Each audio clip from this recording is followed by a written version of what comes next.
Welcome to Luca and Miguel. Enjoy the video. You start by confirming prerequisites, so check your license, DNS records, and network access now. Provision the GitHub Enterprise appliance or virtual machine with the vendor-recommended CPU, RAM, and storage, and attach persistent volumes.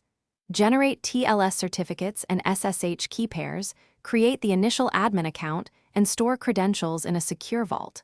Once done, make sure DNS points to the appliance IP and that firewall rules allow required ports. This makes the rest of the install predictable and repeatable.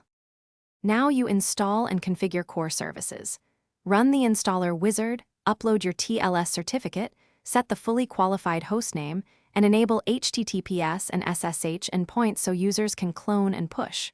Configure authentication, LDAP or SSO, then set SMTP for notifications and verify email delivery. Configure backup targets and schedule an initial backup so you have a rollback point. Create organizations, repository templates, and enforce branch protection and required checks.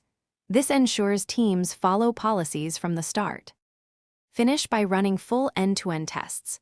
Clone a repo, push commits, trigger CI jobs, and validate webhook delivery and backup completion.